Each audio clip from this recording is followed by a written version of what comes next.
Voilà. Et je présente.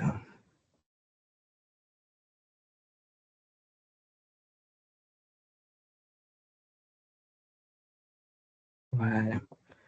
Alors, je ne sais pas si vous savez voir mon écran. Euh, Maintenant, on voit la présentation, mais aussi avec tes notes. Peut-être, Ellie, vous êtes où pour le moment? ah, d'accord. Je Je peux suis, y aller pour I'm t'aider. in the counseling room. Ok, je Uh, viens.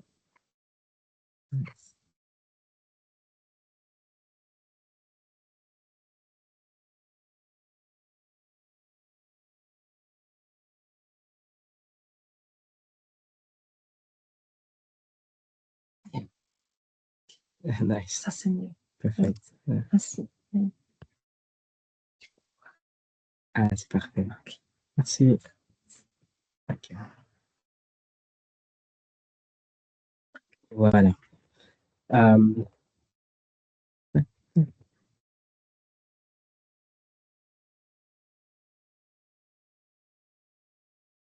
euh, donc, là, je ne sais pas si vous voyez très bien mon écran et aussi les slides. Vous pouvez voir? On voit Oui. l'écran, mais pas les slides. Euh, vous ne voyez pas mon écran? Les Si, slides, si. vous... Oui, C'est si, bon. si. On voit. D'accord. Si, nous Merci. voyons bien. Merci Ok, beaucoup. cool. Merci. Alors, pour votre information, ça, c'est la deuxième édition des fonds incitatifs 2026. La première édition a eu lieu dans la première partie de l'année. Donc, ça a pris fin en juin. Et là, c'est la deuxième édition.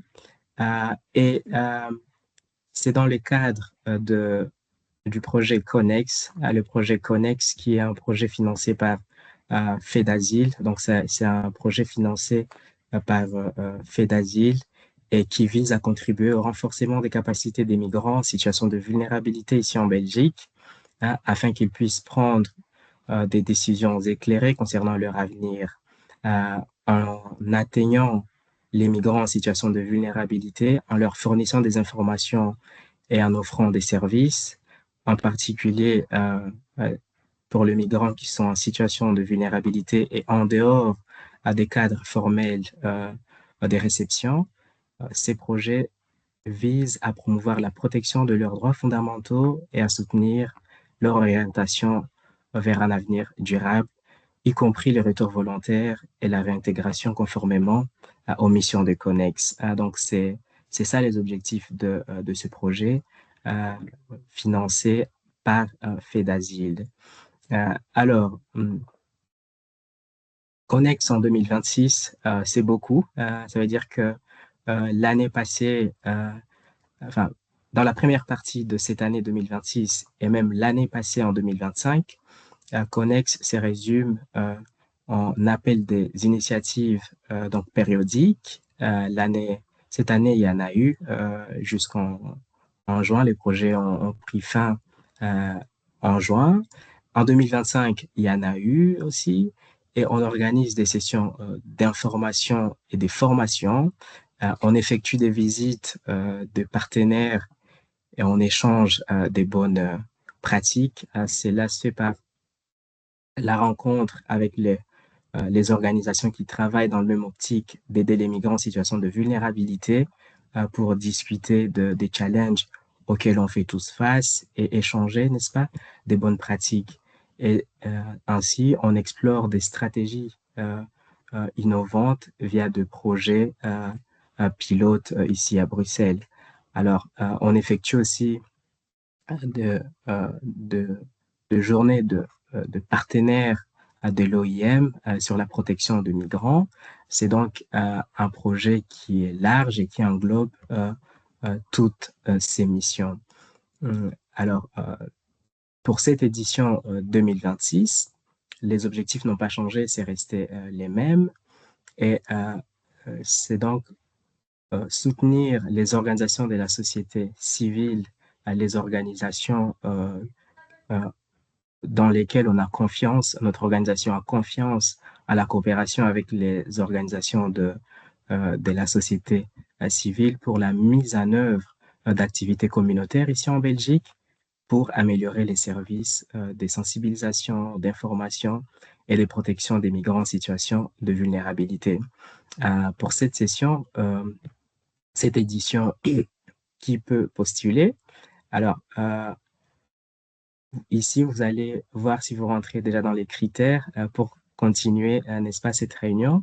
Alors, c'est des organisations basées en Belgique, actives et opérationnelles ici en 2026.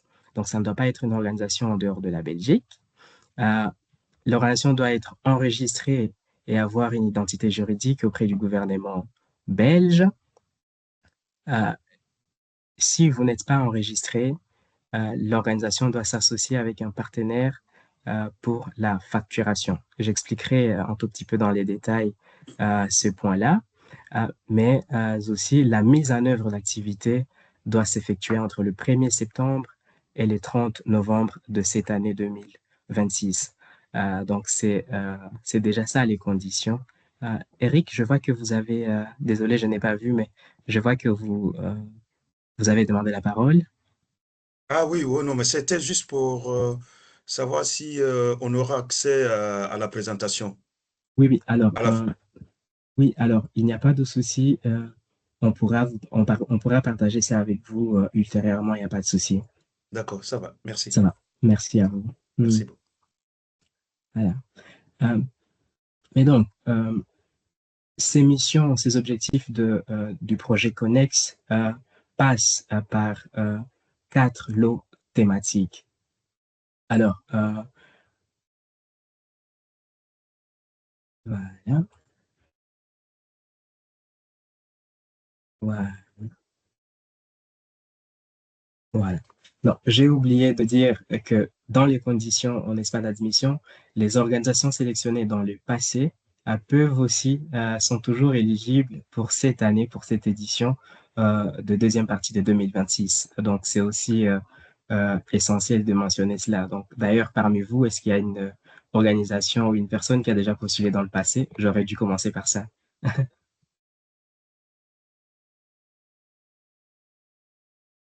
Voilà, il n'y a personne, donc ça va. Donc c'est pour dire que même les gens qui ont postulé l'année dernière ou les éditions précédentes peuvent aussi postuler cette année.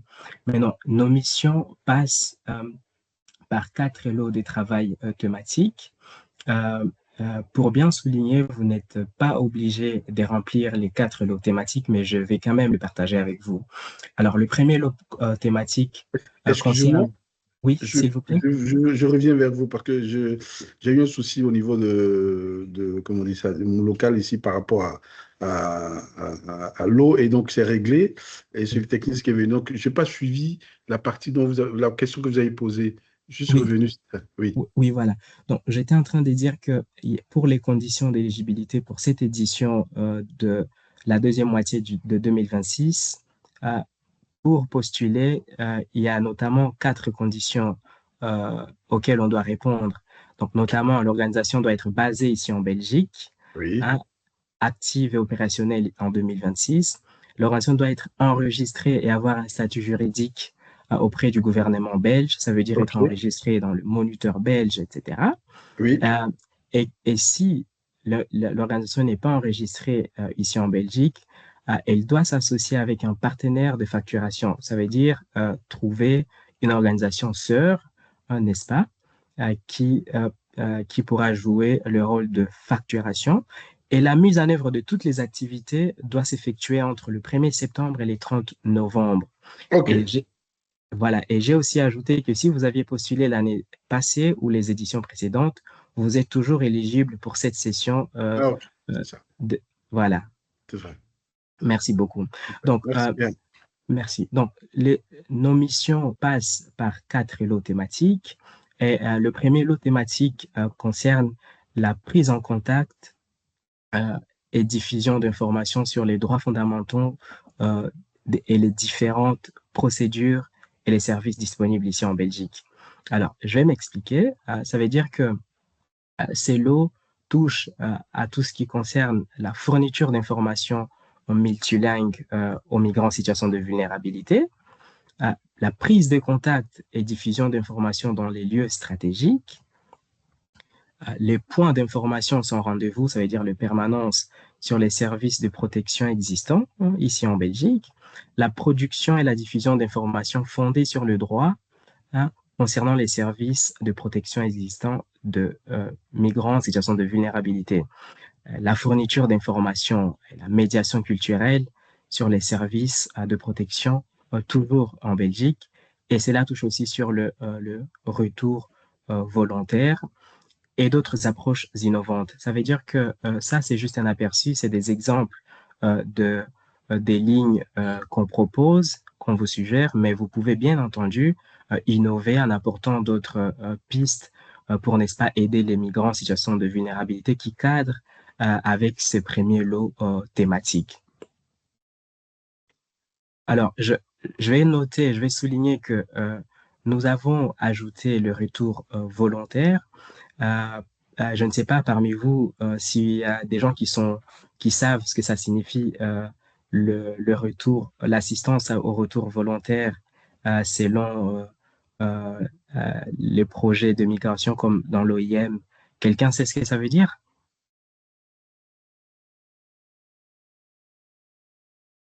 Non.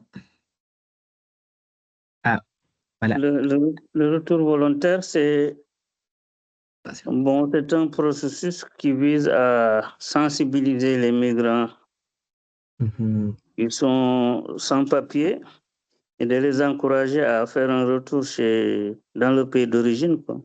Voilà, merci. Merci beaucoup pour cette réponse, cher Jamil. En effet, le retour volontaire, c'est un sujet qui était considéré comme, on n'en parlait pas beaucoup, c'était un sujet comme tabou, et aujourd'hui, avec le partenaire de FEDASIL qui finance d'ailleurs ce projet, on a trouvé que c'était important, en tout cas sur recommandation de FEDASIL, n'est-ce pas, de parler aussi de ces sujets en tant que une voie, une alternative aux migrants en situation de vulnérabilité ici en Belgique. Donc, on recommande aussi que dans les lots des thématiques, si par exemple on a choisi cette thématique, qu'on insère aussi, n'est-ce pas, cet aspect-là de retour volontaire. Évidemment, nous savons que il y a des organisations qui n'ont pas beaucoup d'expérience dans cela, donc qui n'ont pas d'expertise. Alors, notre organisation est là pour vous aider, pour vous accompagner, n'est-ce pas, notamment avec l'expertise.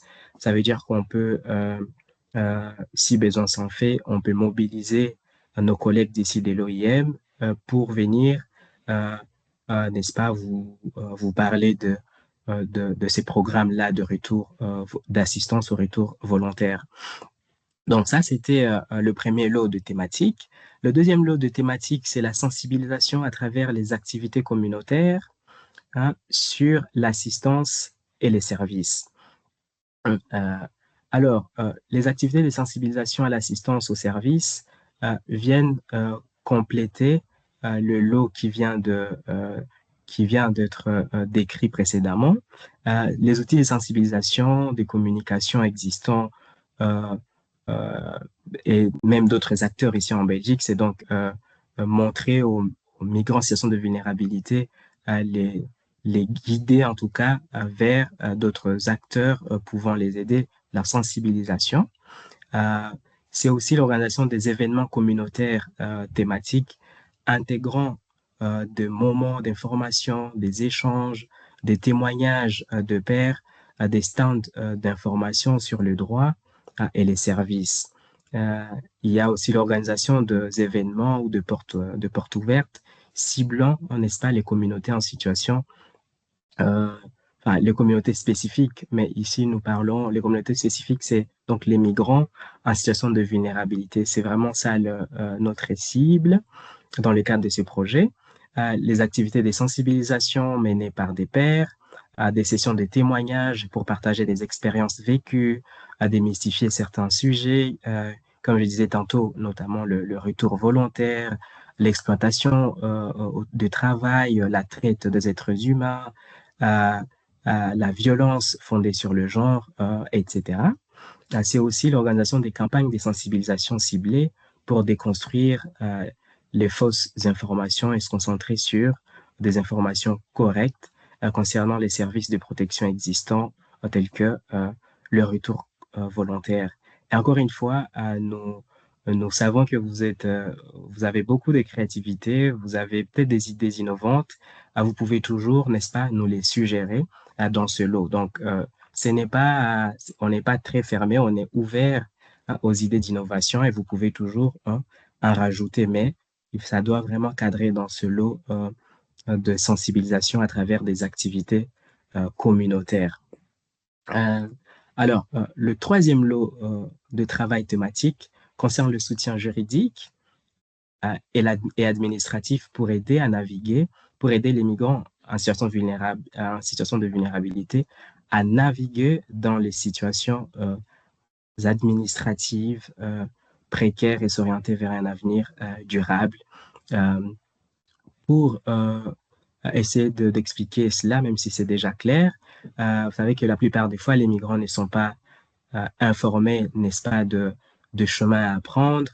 Et donc, ces lots donnent la possibilité à assister, à accompagner les migrants en situation de vulnérabilité vers un avenir durable. Cela passe par un accompagnement administratif sur, par exemple, les services de protection, des ateliers juridiques thématiques que l'on peut organiser et d'autres approches que vous pouvez avoir, des approches innovantes.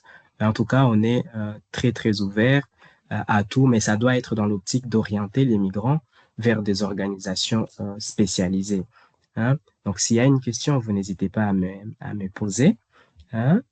Mais l'idée est n'est-ce pas, d'accompagner les migrants en situation de vulnérabilité vers les organisations spécialisées ici en Belgique. Je ne sais pas si quelqu'un a une question jusque-là sur les lots le lot de travail thématique. Pas encore. Donc, je passe au quatrième. Je ne sais pas si je peux intervenir. Enfin, j'ai juste une question. C'est justement par rapport aux personnes qui sont justement accompagnées dans le socio-juridique, individuel et tout. C'est justement la constitution des dossiers. C'est vrai que nous, je fais une permanence et on fait tout voilà, on fait un dossier. C'est justement la gestion au niveau de tout ce qui est nominatif, comment ça se passe. Est-ce que on doit nommer des gens, on doit pouvoir savoir qui est venu, combien de personnes sont venues et tout ça, voilà, et vers quel dossier. Enfin, je vois le narratif, quoi. Voilà. Comment ça se passe? Alors, je ne suis pas sûr d'avoir bien compris votre question, mais je pense que vous vouliez savoir comment est-ce que nous mesurions les gens que vous avez aidés. Ah, voilà, c'est parfait, merci beaucoup. Je vais y arriver dans quelques instants, parce que merci beaucoup pour cette question. Je vais y arriver dans quelques minutes. Il n'y a pas de souci. Merci beaucoup à vous. Donc, le dernier lot de travail thématique concerne l'accès à l'information.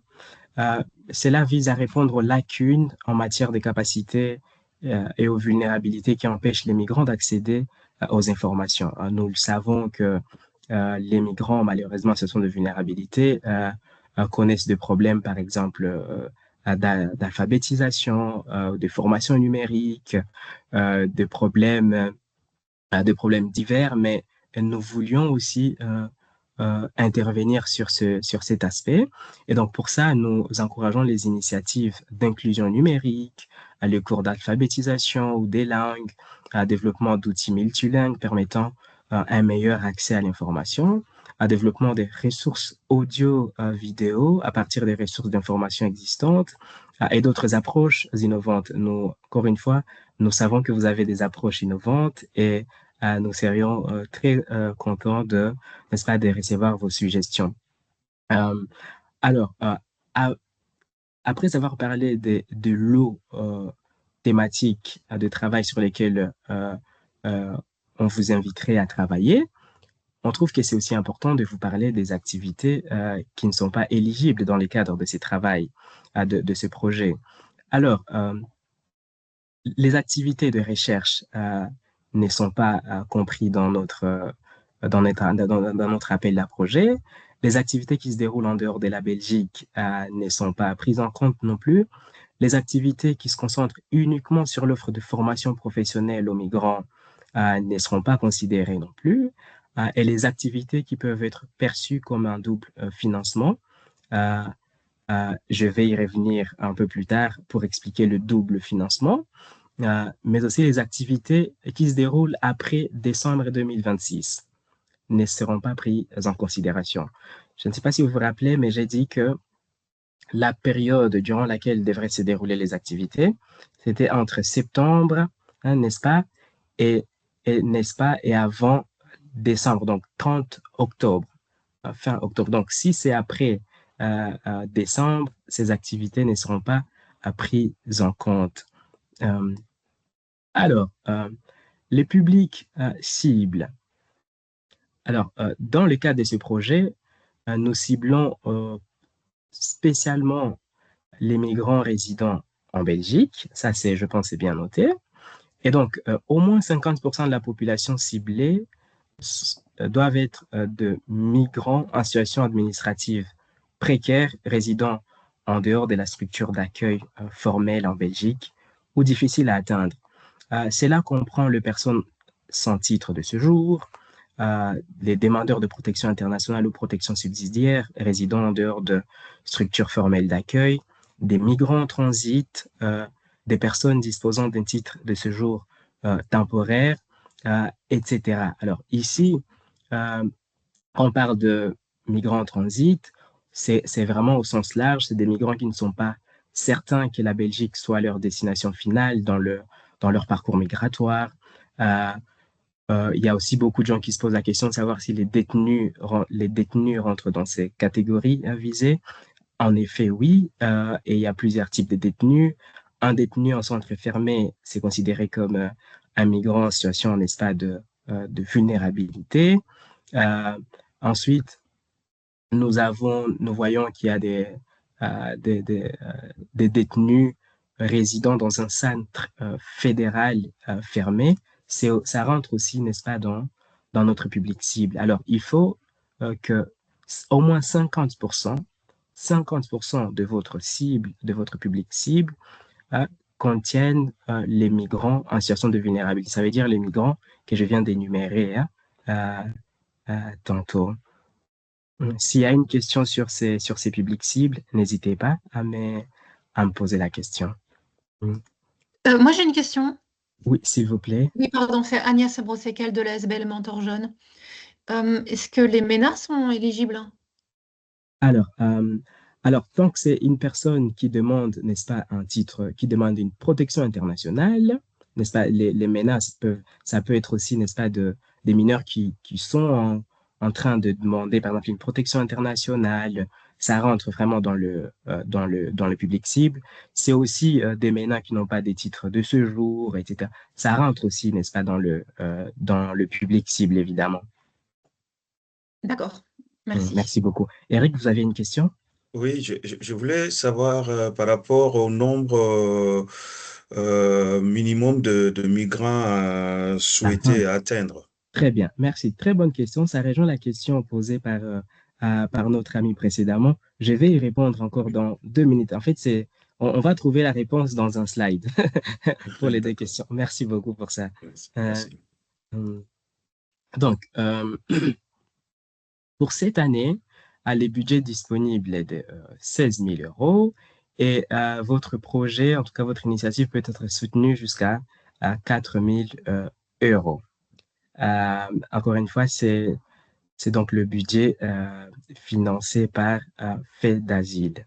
Si vous avez une question, n'hésitez pas. Maintenant, comment postuler? Ça, c'est vraiment, on arrive sur les sujets pratico-pratiques. Eric, vous avez une question? Oui, c'était par rapport au budget. Et les 4 000 €, c'est par lot de travail ou bien c'est... Ouais. Merci.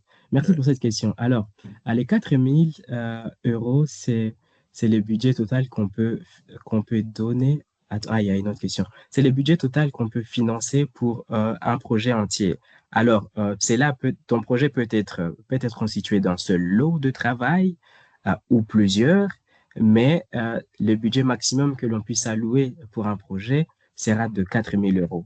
Je reviendrai sur ça pour voir la composition, n'est-ce pas, du dossier. Est-ce qu'on peut avoir plusieurs lots de travail ou c'est un seul lot de travail, etc.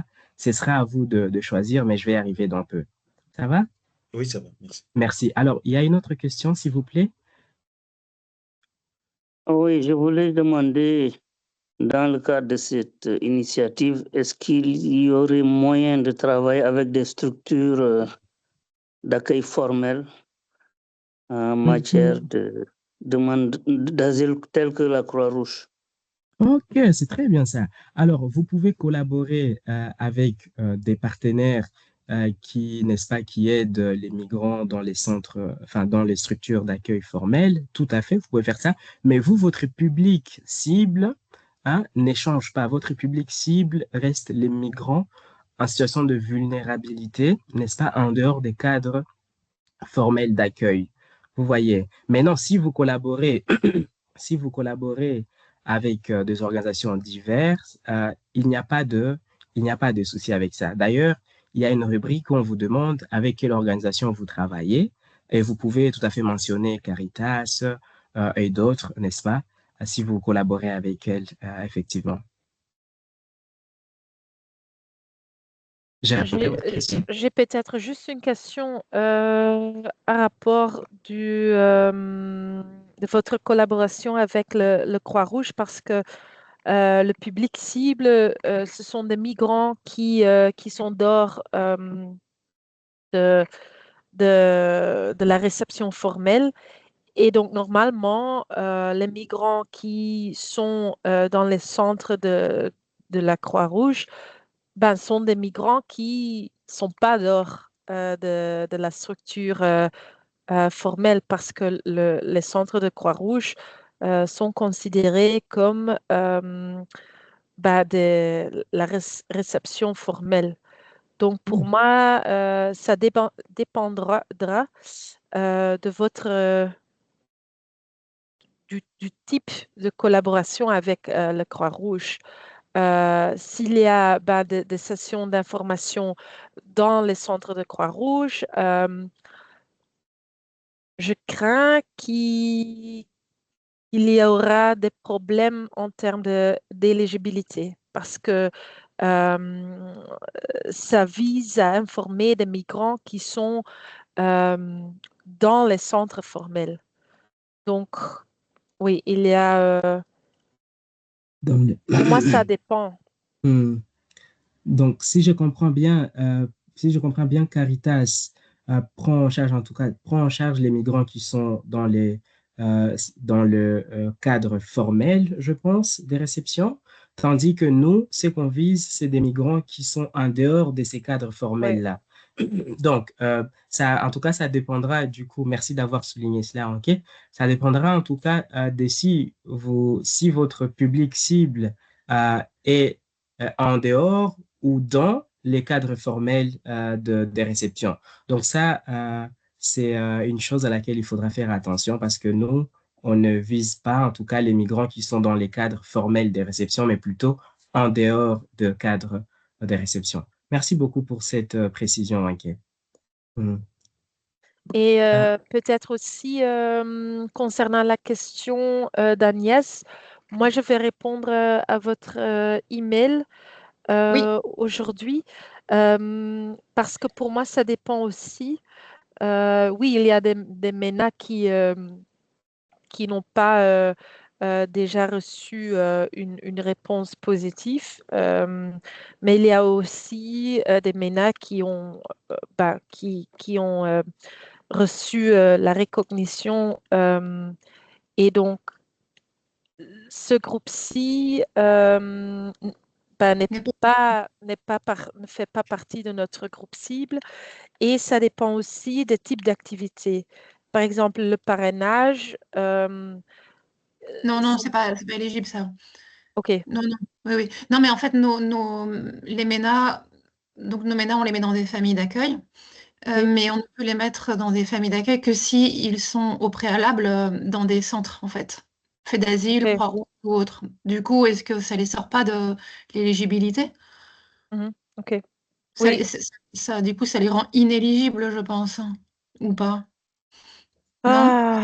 Pas. C'est difficile parce que c'est un peu parce que ce sont des MENA dans les familles de parrainage, c'est ça. Non, dans des familles d'accueil. Mais Les on ne familles limite. d'accueil.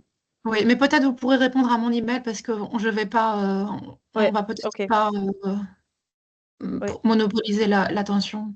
ok. Je vais Merci. répondre. Oui. D'accord, merci beaucoup. Agnès, ne vous inquiétez pas, vous ne monopolisez pas l'attention, c'est une bonne question, mais c'est vrai que ça demande un peu de réflexion. On va y revenir, merci. Donc, maintenant, on va passer aux questions, en tout cas à un point pratico-pratique, comme on dit. Donc, comment postuler, hein? Donc là, on rentre dans le vif du sujet. Alors, les candidatures sont soumises en ligne. Elles doivent comprendre une proposition technique et une proposition financière. On va développer ça dans les lignes qui suivent. Mais il y en a en 3 langues, en néerlandais, en français et en anglais. Et quand j'ai dit que c'était soumise en ligne, c'était soumise via l'adresse email de notre collègue qui est Yana Deley. Donc, son adresse email, c'est jdeley at iem.int, international, INT. Et la date limite pour soumettre la candidature est le 9 août avant minuit. Normalement, après soumission de votre candidature, vous recevrez un email de confirmation de réception de votre candidature, à moins que vous ayez envoyé ça le week-end. Là, vous devriez, n'est-ce pas, attendre jusqu'au lundi pour recevoir la réponse. Euh, les organisations peuvent soumettre, une organisation peut soumettre jusqu'à 2 propositions d'initiative. Néanmoins, il n'y a qu'une seule initiative qui va être considérée, qui va être financée si elle passe, hein, qui va être financée par notre organisation. Ça veut dire que vous pouvez en envoyer 2. Si vous avez beaucoup d'idées, n'est-ce pas, beaucoup de suggestions, d'idées innovantes, mais nous, on finance qu'une seule initiative, n'est-ce pas, par organisation. Alors, quand j'ai dit que la soumission complète comprenait la proposition technique et financière, voici de quoi est-ce que je voulais dire. Donc, ça, c'est un modèle de proposition technique. Et ce modèle, en gros, comprend l'identité de l'organisation. Donc, on doit mentionner le nom de l'organisation, on doit mentionner son adresse email, on doit, on doit déclarer ou confirmer si l'organisation est déjà, n'est-ce pas, enregistrée en Belgique et si ça doit être voilà, pardon, l'acteur facturant ou pas. Et donc, c'est un peu une fiche d'identité de votre organisation. Et je vous rappelle encore que votre organisation, si vous n'avez pas encore de personnalité, disons, juridique ici en Belgique, vous pouvez choisir, vous pouvez mentionner une autre organisation, n'est-ce pas, qui va être l'organisation facturante pour vous, une organisation qui va avec laquelle on va traiter sur ce qui concerne la finance. Je ne sais pas si je me fais comprendre. Voilà. Et donc, l'adresse email à mentionner, ça doit être l'adresse de la personne, n'est-ce pas, qui est du coup dans l'organisation et une adresse qui est active parce que c'est là-bas qu'on enverra toutes les informations concernant la procédure des sélections. Et on demande aussi que,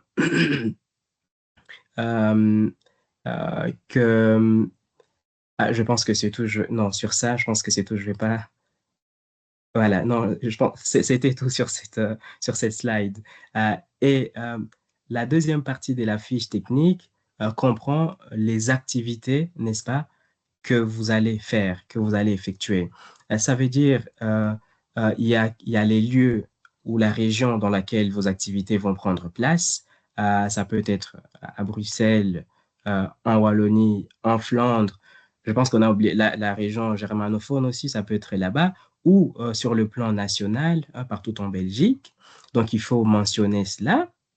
Et là aussi, on arrive au lot des travails thématiques, n'est-ce pas, qu'on a choisi de, de, de développer. Donc, quand j'ai parlé des 4 lots thématiques, l'organisation n'est pas obligée de travailler sur le 4 lots thématiques. Alors, ici, vous avez l'occasion de choisir, soit vous travaillez sur le premier lot des travails thématiques, hein, ou le deuxième, ou le troisième, ou le quatrième, ou deux, ou trois, ou les 4, mais en tout cas, vous devez cocher ici sur quel lot thématique vous voulez travailler.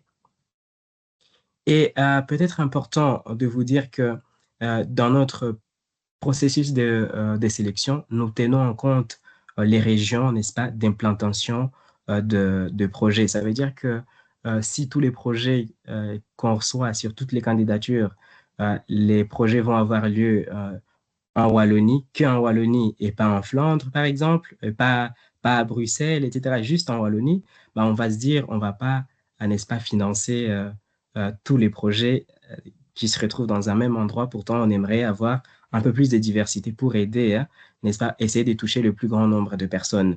Donc ça, c'est un critère qu'on prend en considération. Mais vous, ne vous inquiétez pas, vous mettez juste les lieux ou la place où votre travail, vos initiatives prendront place.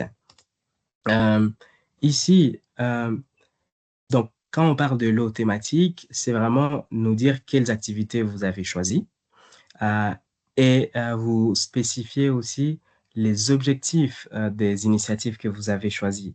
Donc, si vous avez choisi, bon, X ou Y lot, un premier ou deuxième lot, vous devez, n'est-ce pas, spécifier les objectifs poursuivis, mais aussi les résultats attendus. Donc, c'est ici qu'on va, n'est-ce pas, parler du nombre du public cible qu'on comptait toucher. Hein? Voilà.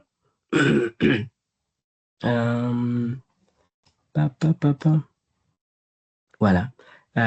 Ici, par exemple, je cherche un endroit pour répondre à la question de messieurs concernant l'accompagnement juridique. Hein?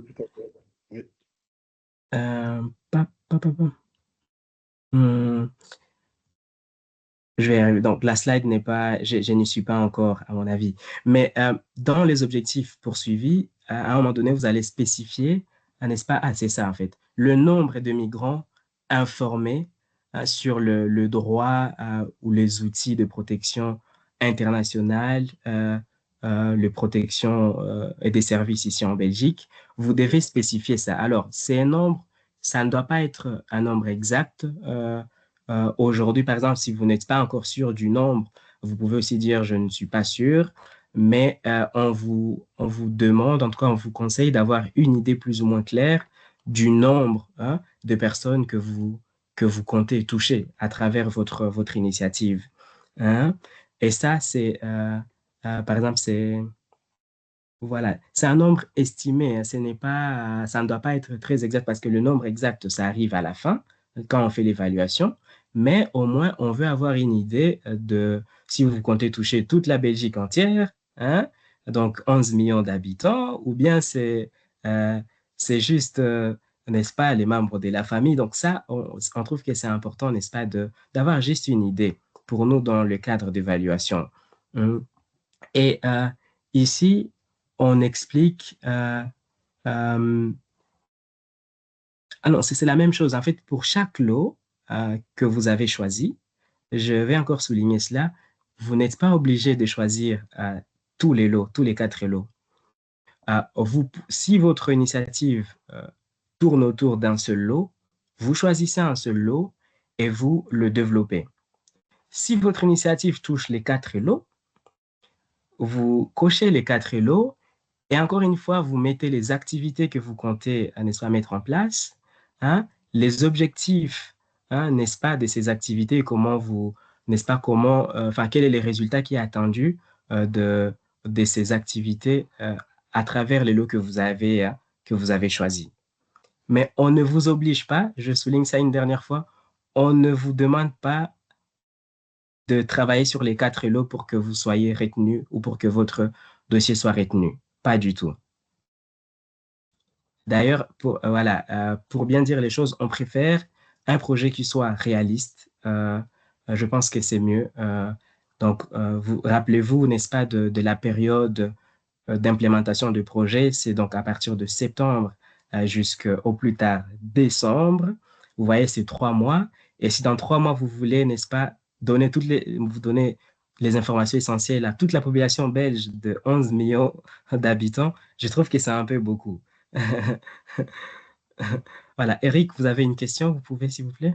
Oui, moi j'avais une question relative à la somme allouée de 4 000 euros, que ce soit Oui, pour un lot de travail thématique oui, ou les 4 lots. Eh ben, par contre, je voudrais savoir comment est-ce que euh, vous envisagez l'utilisation de cette somme? Comment est-ce qu'on peut justifier très justement bien. l'utilisation effective de la somme allouée? Merci. Eric, toi, tu as des très bonnes questions parce que à chaque fois, tu vois, on est en train d'arriver, c'est vraiment 2, 3 slides plus tard, on arriverait à ça. Là, je suis en train de présenter la fiche technique et juste après, je vais présenter la fiche de finance, la fiche financière, Ah, et je vais d'accord. parler de ces Autant pour sujets-là, moi. justement. Très bonne Autant question. pour moi. Merci beaucoup, hein. Merci. Merci. Mais est-ce que la première question, j'y ai déjà répondu quand même? Oui, oui, Parfait, merci beaucoup. oui. Et je pense que j'ai aussi répondu à la Sauf qu'il n'y a question. pas de nombre, il y a pas eu un nombre exact, donc voilà, c'est ça Oui, aussi qui est un peu, enfin, un nombre minimum, je veux dire, ah oui, alors, de migrants à atteindre. oui, alors, on ne peut pas, un minimum, on ne peut pas, en fait, si vous me dites, par exemple, je vais aider un migrant, par exemple, ou 2 migrants, c'est un nombre, n'est-ce pas? Et c'est réaliste, mais je vais préférer quand même quelqu'un qui veut peut-être, n'est-ce pas, vulgariser plus d'informations à plus de migrants, par exemple. Hein, ça, c'est mon choix. En fait, ça, c'est moi, donc, lors de la procédure de sélection, que je vais me dire, ben, est-ce que je donne 4 000 euros pour un projet qui compte, n'est-ce pas, aider seulement 3 personnes, ou bien je donne ça à un projet qui entend aider, n'est-ce pas, plusieurs personnes. Alors, encore en disant plusieurs personnes, je suis en train de dire que ce n'est pas non plus normal de dire 11 millions de personnes. Ce n'est pas réaliste, hein. Mais vraiment, il faut être réaliste dans le projet quand on le Oui, conçoit, hein, et dire, avec mon projet, euh, je peux toucher combien de gens. C'est vraiment ça qu'on veut voir. Il faut qu'il y ait un matching, parce que quand il y a un mismatching, ça ne va pas aller non plus. Donc, c'est pour ça qu'on n'impose pas des critères. Je ne sais pas si Anké est d'accord avec moi. Il n'y a pas vraiment des critères, mais on veut juste un projet qui soit réaliste et réalisable. Hein? Feasible, hein, in English. ok. Oui. N'est-ce pas? Allez. Voilà, donc je passe voilà, à la fiche de proposition technique. Là, c'est vers la fin. Alors, comme je l'ai dit au début, aujourd'hui, le programme ou le service de soutien au retour volontaire, c'est vraiment un sujet dont on veut faire passer, et aussi c'est demandé par notre partenaire qui finance ce projet. Euh, donc, dans vos lots des thématiques, n'oubliez pas, là où c'est possible en tout cas, de, euh, de pointer ces points-là, de travailler sur ces points-là quand c'est possible et quand c'est, n'est-ce pas, quand c'est possible pour vous, tout simplement, hein, dans les lots thématiques. Donc, vous voyez, le lot thématique s'échevauche un peu, il y a des similarités dans les lots thématiques, hein. Alors, quand vous trouvez que c'est possible de parler et de soulever les sujets là de soutien au retour volontaire, n'hésitez pas, c'est vraiment quelque chose qui est encouragé, d'autant que c'était vu avant comme voilà, on n'en parlait pas beaucoup, mais on trouve que c'est important, n'est-ce pas, de commencer à parler de ça comme une voie hein, pour aider les migrants en situation de vulnérabilité. Hein. Voilà. Alors, si votre organisation ne possède pas d'expertise sur ces sujets-là, j'ai dit que nous, en tout cas, en tant qu'organisation spécialisée dans le domaine de migration, on peut, n'est-ce pas, aider à offrir des informations correctes, des séances d'information chez vous, dans vos organisations, enfin, dans vos événements que vous organisez. On peut être disponible pour cela. Donc, n'ayez pas peur, ne disez pas, je ne peux pas parler de ces sujets parce que je n'y connais rien. Vous pouvez faire appel à nous et on peut, n'est-ce pas, on peut intervenir. Donc, si vous n'avez pas d'expertise, on ne vous exclut pas. Hein. Vous pouvez faire appel à nos collègues et on le fera avec plaisir. Nous vous demandons d'écrire brièvement les mesures de protection que vous mettez en place ou que vous mettrez en place, hein, pour travailler avec les populations vulnérables, donc les migrants en situation de vulnérabilité. Et si vous voulez co-organiser vos activités avec une autre organisation, il suffit de le mentionner, n'est-ce pas, dans votre fiche technique. Alors, c'est là que je pense on trouve, la réponse à monsieur qui a demandé si on pouvait travailler avec d'autres organisations. C'était, je pense, Jamil qui parlait des Caritas. Oui, vous pouvez mentionner les organisations avec lesquelles vous travaillez dans cette rubrique de co-organisateurs ou de partenariat, en tout cas des partenaires impliqués dans le cadre, n'est-ce pas, de ce projet. Voilà.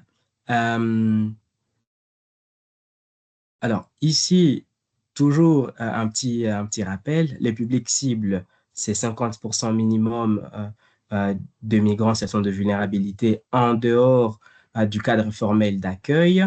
Hein, et ici, les calendriers des activités doivent se dérouler entre septembre et novembre, comme j'ai dit. Maintenant, ça, c'est juste l'aperçu pour tous les lots. Hein. Donc, c'est vraiment, si vous avez choisi un lot, vous n'allez pas compléter pour tous les lots. Ça veut dire que pour, par exemple, le lot de travail thématique numéro 1, si vous avez choisi de travailler sur ça, on vous demanderait, par exemple, de préciser, ou en tout cas d'essayer d'estimer les activités, enfin, en tout cas, la période au cours de laquelle les activités vont prendre place. Par exemple, si c'est septembre, octobre et novembre, vous dites, par exemple, je donne un petit exemple qui est souvent donné par mes collègues. Par exemple, vous voulez travailler sur la thématique numéro 1, visant à vulgariser, à donner de l'information, la sensibilisation, etc. Mais vous voulez donner ça, vous ciblez un public qui ne parlait pas français ni anglais, mais qui parle espagnol, et que vous vouliez, n'est-ce pas, traduire les documents que vous avez en français ou en anglais vers l'espagnol. Bah, ça, c'est une activité qui va se tenir, qui va se tenir en septembre, vraiment au tout début, par exemple, hein, ou en octobre, selon votre agenda. Hein, mais on se dit, c'est vraiment un moyen de planifier les activités qui vont prendre place et vous partagez ça avec nous. Comme ça, on voit l'aperçu, on voit si vos activités matchent avec le timing, la période durant laquelle l'implémentation de projet doit avoir lieu. Eric, je vois que vous avez une question. Oui, encore moi, désolé. Non, Et non, pas de souci. je vois que pendant les 3 mois, il y a 4 activités qui sont proposées par mois. C'est bien cela? Bon, merci. Alors, ça, c'est un template, pas forcément. Vous pouvez en avoir 10, hein, vous pouvez mettre 10 activités ou moins. C'est vraiment, c'est en fonction de ce que vous avez comme activité. Si vous dites que moi, j'ai beaucoup d'idées, d'initiatives, je vais mettre 20 activités, allez-y. Mais on préfère que vous soyez aussi réaliste, n'est-ce pas? Donc, voilà, vous avez la liberté de, n'est-ce pas, d'organiser autant d'activités que vous voulez. Merci. Oui, merci à vous. Alors, la fiche technique doit être signée à la fin et datée, n'est-ce pas, par le responsable. On trouve que c'est vraiment important. Alors, si le responsable est absent, n'hésitez pas. On sait que voilà, c'est la période estivale. donc quelqu'un de l'organisation qui représente, n'est-ce pas, le responsable en son absence, peut tout à fait signer la fiche technique et la soumettre, s'il vous plaît, avant le 9 août à 23h59. Alors, on vous encourage d'envoyer la fiche avant, de soumettre votre candidature avant pour éviter les problèmes éventuels. C'est vraiment bien d'envoyer toujours avant parce que si vous avez peut-être oublié quelque chose, vous pouvez revenir vers nous et clarifier ça. Hein, que d'attendre, n'est-ce pas, la dernière minute où vous pouvez soumettre un document et vous oubliez un autre. Donc, je ne sais pas si vous avez une question en rapport avec la fiche technique. Là, c'est le modèle de proposition financière que je voulais aborder pour répondre à la question de M. Eric Alira. Voilà. Alors, M. Eric Alira, vous voulez justifier comment est-ce que vous allez dépenser l'argent, n'est-ce pas? C'est très facile. Alors, ici, encore une fois, c'est une fiche à compléter. C'est encore par l'identité de l'organisation. Merci beaucoup, Isala. Merci, elle doit partir. Merci beaucoup pour votre message. Donc, c'est un document court de 2 pages, hein, et vous complétez ça par votre identité. Encore une fois, vous devez signer et dater.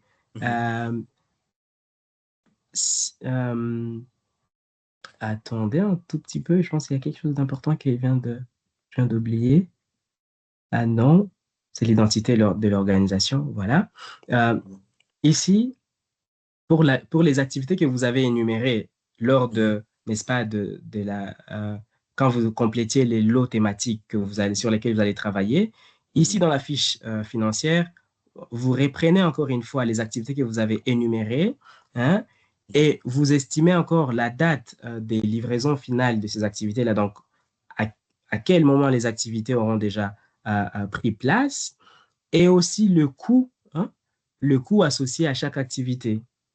C'est là que j'ai dit, quand vous avez traduit les documents, est-ce que vous avez, voilà, si vous avez dépensé X ou Y, je pense que vous pouvez mettre le coût. Mais non, on ne vous demande pas de commencer à détailler, rentrer dans le plus petit détail. J'ai payé les transports de métro pour aller imprimer. Non, vous mettez le coût, n'est-ce pas, global par exemple, de l'activité, de la traduction, par exemple, que vous avez énumérée. Voilà. La date, encore une fois, est indicative. Quand vous complétez, on ne vous demande pas la date précise, mais essayez n'est-ce pas, de penser à la date à laquelle vous auriez, n'est-ce pas, fini de faire l'activité. Voilà, on vous demande juste le montant forfaitaire et que les lots thématiques que vous avez choisis avant. Donc, vous ne pouvez pas venir ajouter une activité que vous n'avez pas mentionnée dans les lots d'avant, dans les lots thématiques. Je ne sais pas si vous voyez ce que je veux dire. Oui, sauf que pour le coût forfaitaire, on doit mentionner c'est journalier ou bien c'est juste à la fin de l'événement? Oui, alors c'est très bien. Alors, on préfère que ce soit après l'événement. Donc, l'activité a pris place. Hein? Alors, vous mettez juste le coût de l'activité à la fin. D'accord. Donc, si l'activité a duré, par exemple, 6 jours, voilà, vous prenez le montant final après les 6 jours, c'est le montant forfaitaire que vous ajoutez dans le tableau. Et si l'activité a coûté à mon organisation, disons, pour les 3 mois, ça m'a coûté 1 000, 1 500, 2 000 euros. Alors, est-ce que je serai néanmoins payé les 4 000 ou imaginons que ça m'a coûté 5 000 euros? Je serai toujours payé les 4 000? Très bonne question. Alors, je pense que vous comprendrez comment vous êtes aussi gentil que moi pour dire que si j'ai mentionné une activité mais qui n'a pas pris place, qui n'a pas eu lieu, je ne vais pas prendre l'argent de cette activité. Ah oui, non, c'est pas ça que je veux dire. Oui. Oui, voilà. Donc, ça veut dire que si vous avez mentionné une activité et que, n'est-ce pas, vous avez dépensé pour ça, oui, le montant va être payé pour ça. Mais s'il y a une activité qui n'a pas pris place et que vous avez mentionné dans le cadre du projet, mais qui n'a pas pris place, alors on ne va pas payer cette activité-là. Vous voyez? Oui, en fait, c'était pas de ça que je voulais dire. C'était par rapport au coût réel de l'activité, Hmm. combien ça a coûté mon organisation. Oui. Imaginons que ça m'a coûté, j'ai engagé, disons, un certain nombre de personnes, 4, 5 personnes sur le terrain, Hmm. et ça m'a coûté 5 000 ou 6 000 € Oui. durant ces 3 mois. Et à la fin, je reçois 4 000 € ou ce serait un peu plus que cela. Ah, Et ah, imaginons que si ça m'a coûté 1 500 € par exemple pendant les 3 mois, à la fin, je reçois 1 500 ou bien je reçois 4 000 €. C'est là la oui. question que je voulais Ça que je va. pose. Merci. Merci. Donc, si le coût de vos activités dépasse le montant qu'on a proposé de donner, alors malheureusement, euh, on ne va pas couvrir ça, malheureusement. Et C'est ça. d'ailleurs, dans la fiche technique, quand vous complétez n'est-ce pas, le coût, si on voit ça, on va dire, bah, est-ce que le monsieur ou madame a compris qu'on allait donner 4 000 et pas 5 000? Vous voyez? Exactement. Donc, Oui, vos activités doivent cadrer avec le budget total de 4 000 €. exactement. Maintenant, si vous avez établi des activités de 4 000 € et qu'à la fin, vous ne faisiez enfin, que vous organisiez des activités à 1 500 €, Exactement.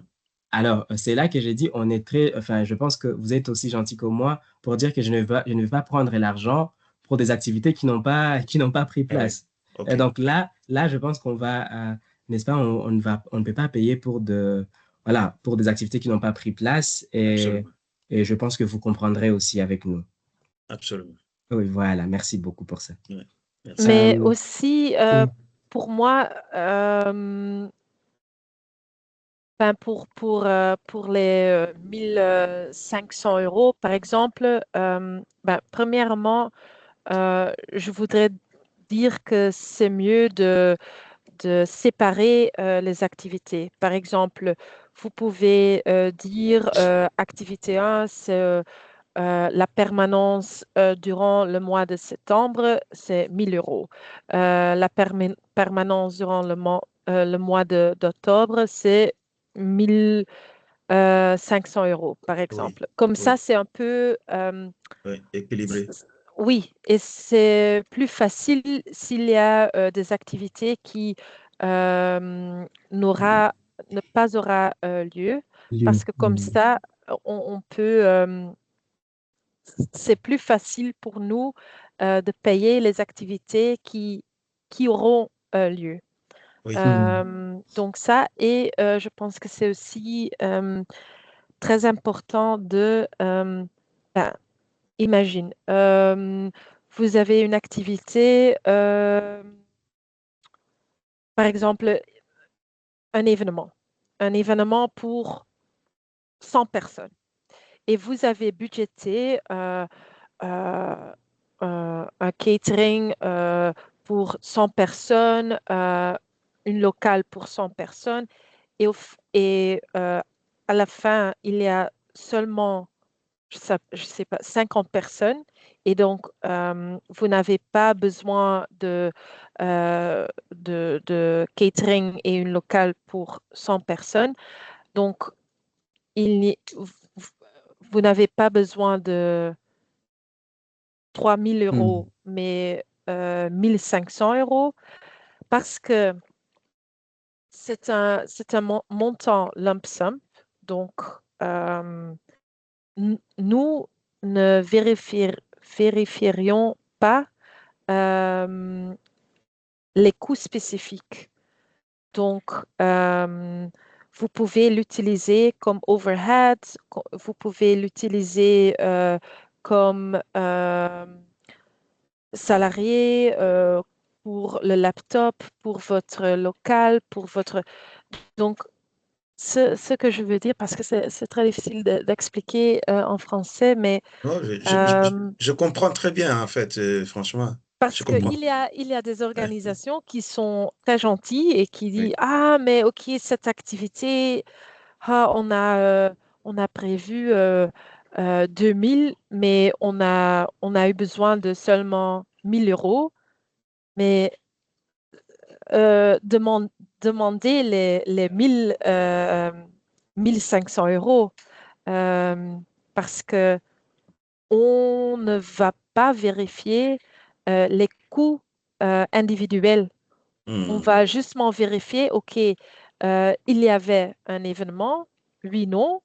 Oui, il y avait un événement et vous avez dit, ah, ça me coûtera 1500. OK, on va payer 1500, même si l'événement a coûté 1000 euros, par exemple. Donc, tu vas, OK, vous pouvez être gentil, mais à la fin, on ne va pas vérifier si... oui. Mais Je on comprends. ne peut Merci. pas surpasser le budget. Oui. Ça, c'est un peu la différence. OK. Merci beaucoup pour Merci pour cette l'information. réponse. OK. Oui, Alors, il y a une autre merci. question, s'il vous plaît? Vous pouvez, hein? Ouais, si j'ai bien compris, c'est essentiel, c'est d'être réaliste, de pouvoir justifier l'activité et les fonds dépensés et ne pas dépasser le barème. Moi, je crois que c'est ça, en fait. C'est ça. Exact. Voilà.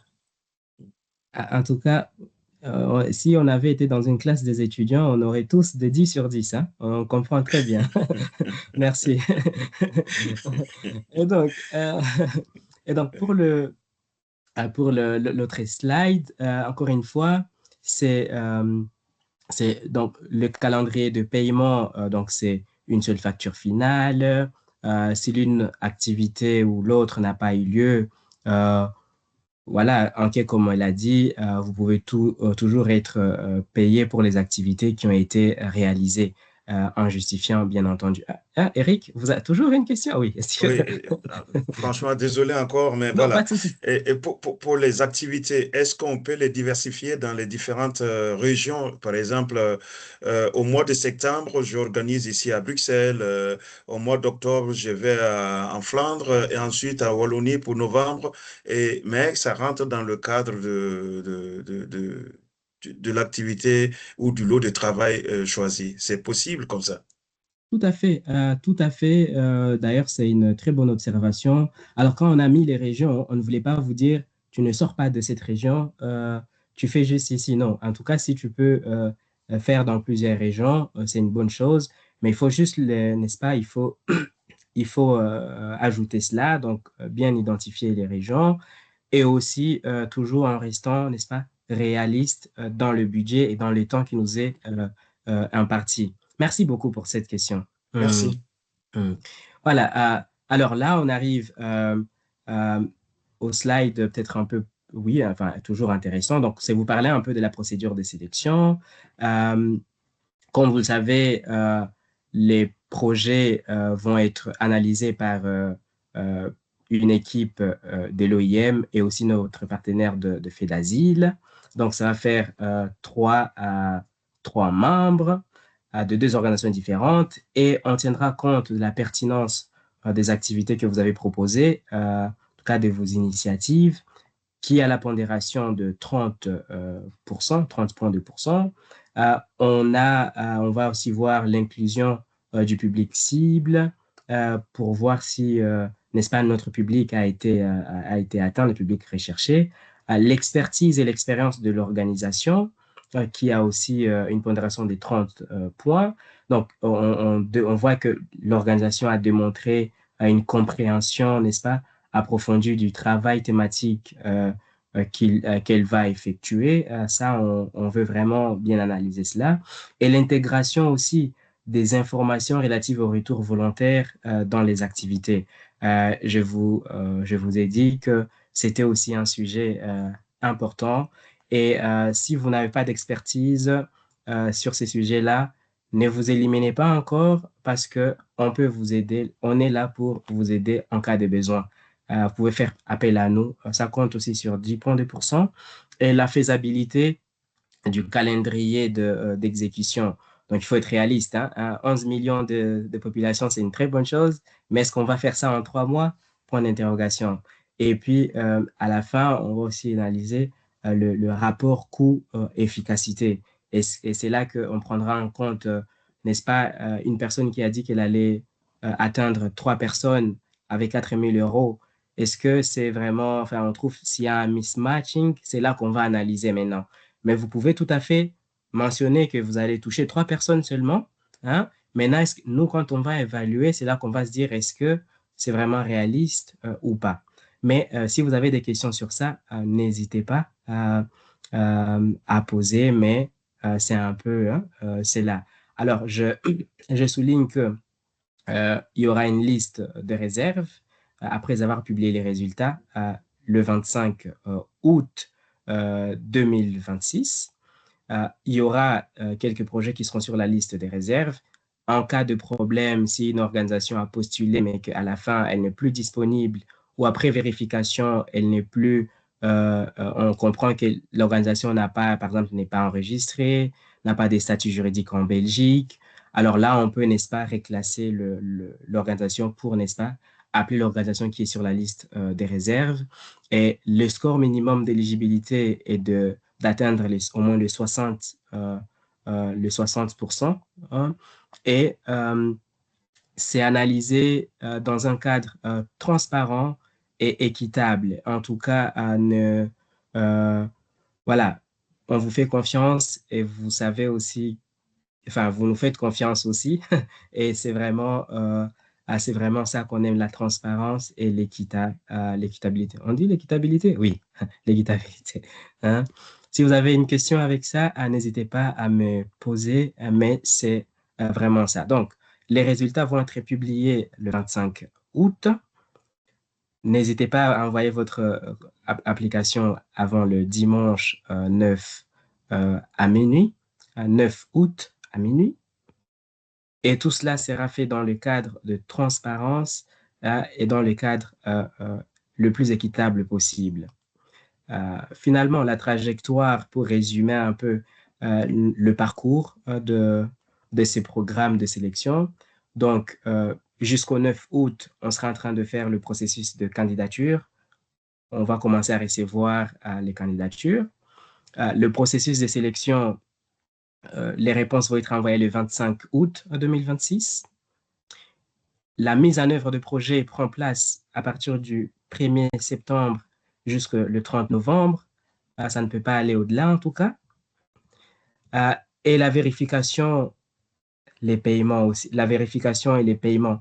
Donc, quand on dit vérification, c'est la vérification de l'effectivité des activités qui ont pris place. Hein?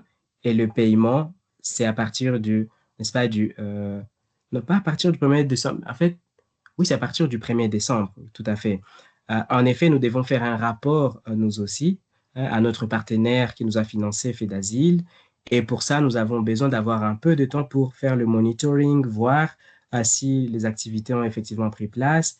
Et on envoie le rapport. C'est pourquoi on vous demande n'est-ce pas, de finir vos activités en date du 30 novembre. Parce qu'après, on ne sait plus faire le monitoring. On sera en train de rédiger déjà le rapport à notre partenaire. Il y aura à partir du 1er septembre jusqu'au 30 novembre, après avoir reçu les réponses d'acceptation, on va vous inviter à une réunion pour discuter notamment de l'inscription sur la plateforme en ligne de l'OIM de fournisseurs. Donc, c'est une procédure qui est obligatoire pour toutes les organisations avec lesquelles nous traitons. Nous devons avoir, n'est-ce pas, une réunion pour discuter de comment est-ce qu'on s'inscrit. On va vous suivre tout au long de la démarche. Et le calendrier de mise en œuvre va encore être discuté. Si vous avez des questions à poser concernant le planning que vous avez établi avant, et aussi, n'est-ce pas, parler aussi des résultats attendus, de la faisabilité de toutes les activités. Et sachant que, je rappelle, les activités prennent fin le 30 novembre. Alors, oui, donc à partir du... Ah là, je voulais me répéter, là, en fait, c'est la même chose.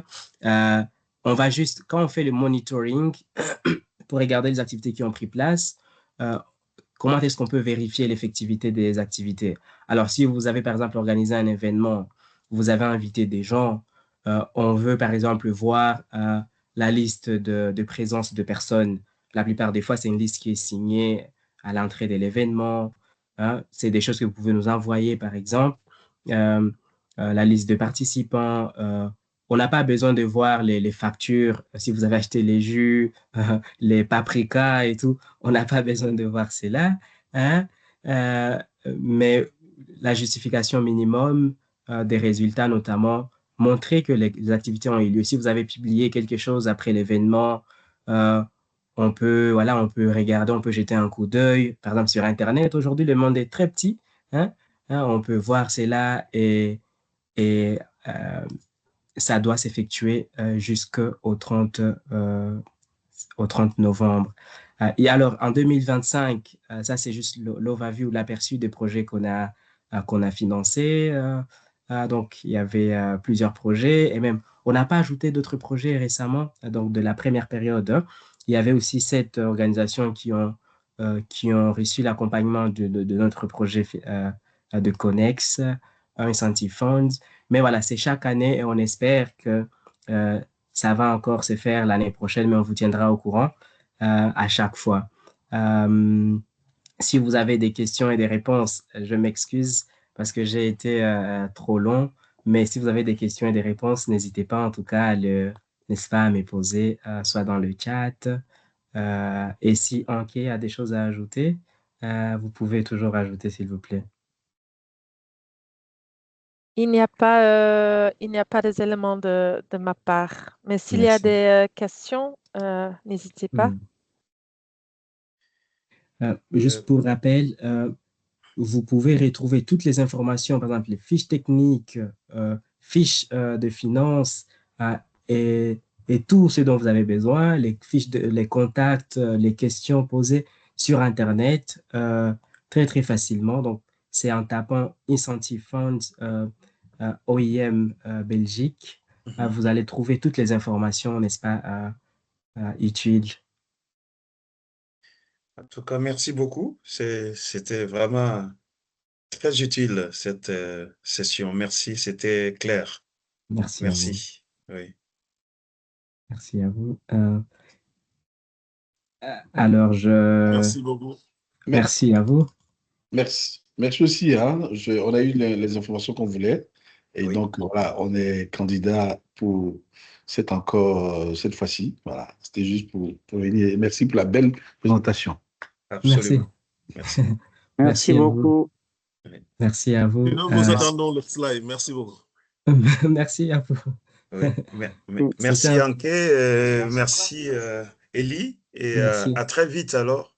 Merci. Bye bye. Oui, Bonne merci. journée Au à revoir. vous. Hein. Oui, merci. Merci.